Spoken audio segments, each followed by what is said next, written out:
Hello, my name is Germana Ravanelli. I am a hypnotherapist. I am a personal trainer, a nutritional therapist, a medium clairvoyant, all of those things because I've always been drawn to invisible power. I've been drawn to, I call it forbidden knowledge. I was like, the stuff that we're taught in school, like, yeah, no, those people usually are not happy. And my dad was a genius.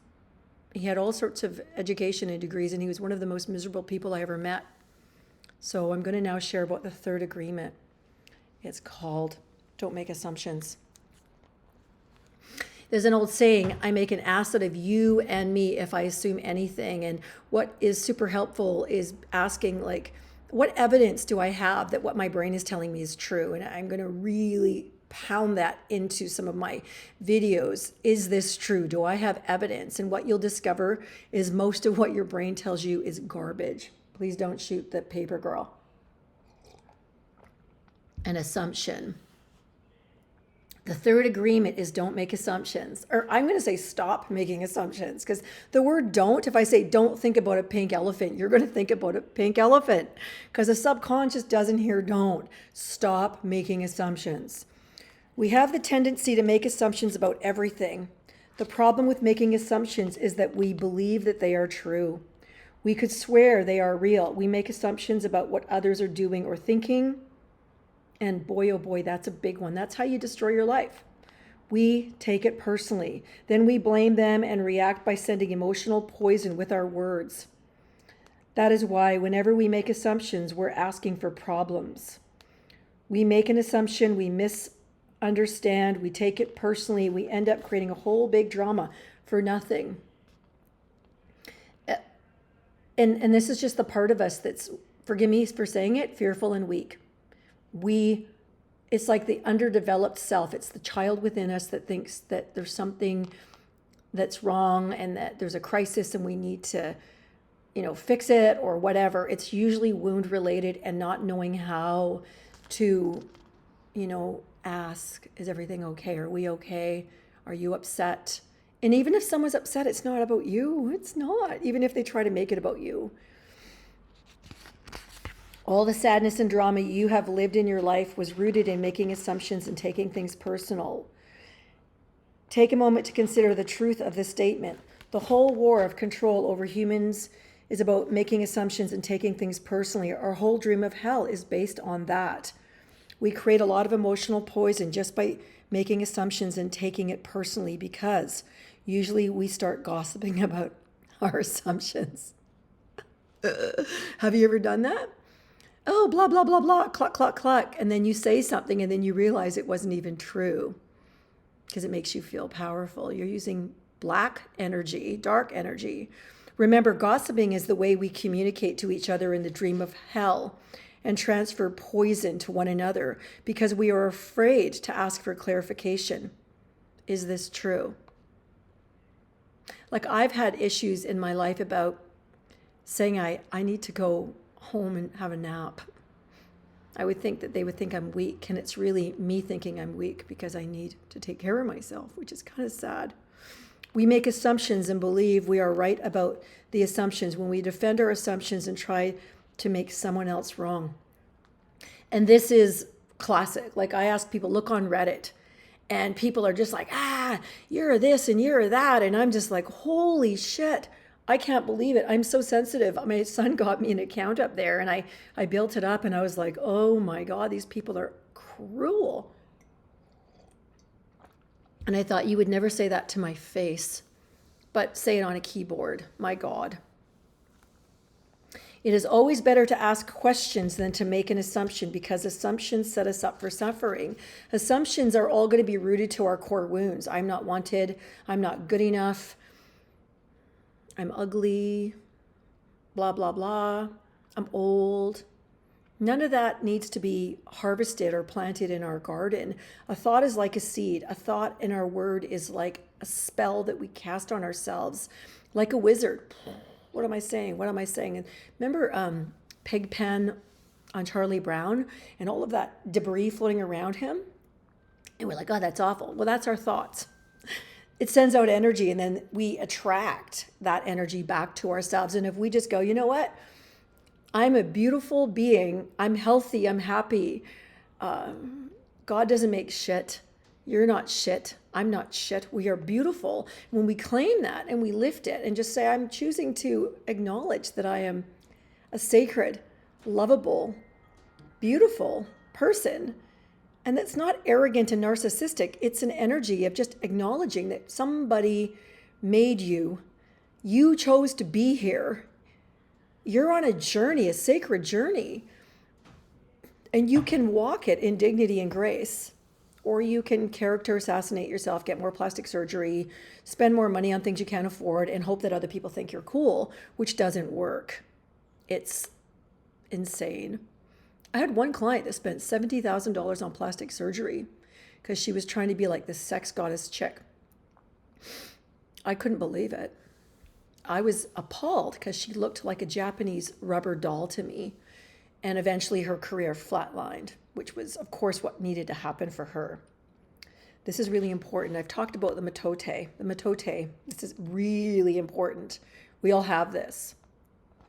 The big mitote in the human mind creates a lot of chaos, which causes us to misinterpret everything and misunderstand everything. We only see what we want to see, and I've said this a lot, and hear what we want to hear, and believe what we want to believe. That's all ego, and that's all wounds and programming. We don't perceive things the way that they are. We have the habit of dreaming with no basis in reality. There's no truth to it. We literally dream things up in our imagination because we don't understand something. We make an assumption about the meaning, and when the truth comes out, the bubble of our dream pops, and we find out it was not what we thought it was at all.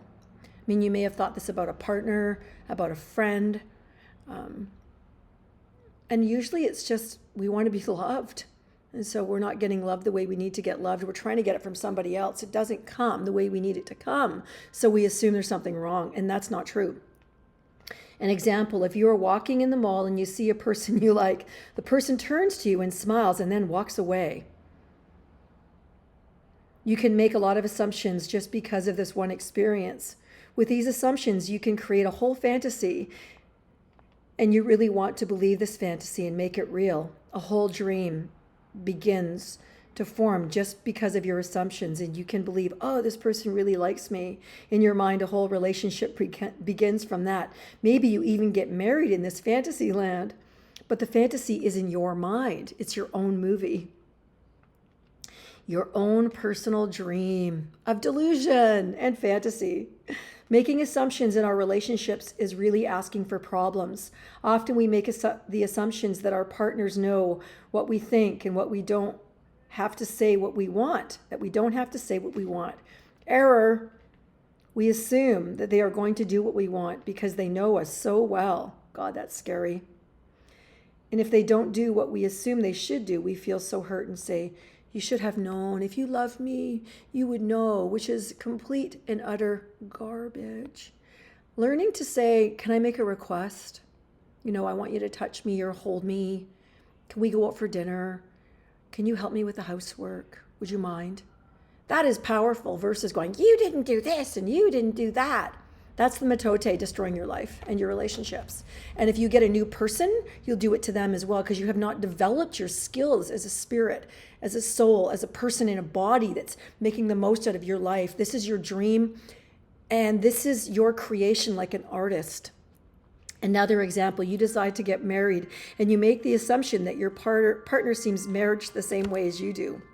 Ooh, this could be juicy. Then you live together and you find out that this is not true. This creates a lot of conflict, but you still don't try to clarify your feelings about marriage. That should have been done before you said yes. What does it mean? What are your deal breakers besides, having an affair? The husband comes home from work and the wife is mad and the husband doesn't know why. Maybe it's because the wife made an assumption without telling him what she wants. She didn't request it. Please, can you help me with the housework? Or please, can you rub my feet? Or please, can we have a date night once a week where we're out of the home? So simple. Without telling him what she wants, she makes an assumption that he knows her so well, that he knows what she wants, and as if he can read her mind. Error. She gets so upset because he fails to meet her expectations. Making assumptions in relationships leads to a lot of fights, a lot of difficulties, a lot of misunderstandings with people we supposedly love. And if we love ourselves, we would actually request instead of demand. In any kind of relationship, we can make the assumption that others know what we think, and they don't. And we don't have to say what we want. They are going to do what they want because they know us so well. If they don't do what we want, what we assume they should do, we feel hurt and think, how could you do that? You should know. Again, we make the assumption that the other person knows what we want.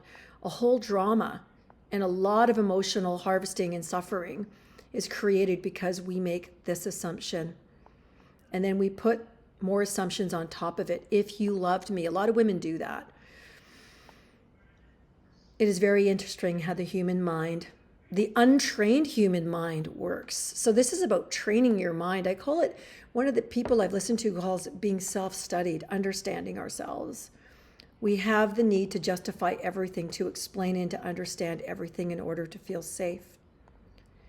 We have millions of questions that need answers because there are so many things that the reasoning mind cannot explain. It is not important if the answer is correct, just that the answer itself makes us feel safe.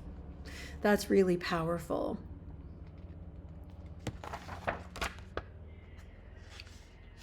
When we make the assumption that everyone sees life the way we do, we assume that others think the way we think, feel the way we feel, judge the way we judge, and abuse us and ourselves and others the way we abuse. Because we treat others usually the same as we treat ourselves. So if I have a contract out on myself and I'm not kind to myself, I'm not going to be nice to you. I'm not. I don't have it in me. I can't give you what I got, anything that I don't have. This is how the biggest assumption that humans make. The way to keep yourself from making assumptions is to ask questions. Is this true? Look for evidence.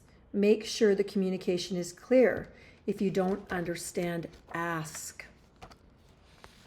By making this one agreement a habit, your whole life will be completely transformed. And I think what's really cool is if you can do this for yourself, like your mind will go, oh, you should do this, and oh, you should do that. And you just sit and watch. You just sit and watch like you're watching a cloud. Oh, and then say, is it true? I will pay you $100, hard cash, if you do that for a whole day and you notice that all of the things your brain tells you is true, because it's not. But I will offer you that as a challenge. I hope you have a wonderful day. And notice what's in front of you. That's true. Everything else is an illusion. It's a dream we make up, like a movie.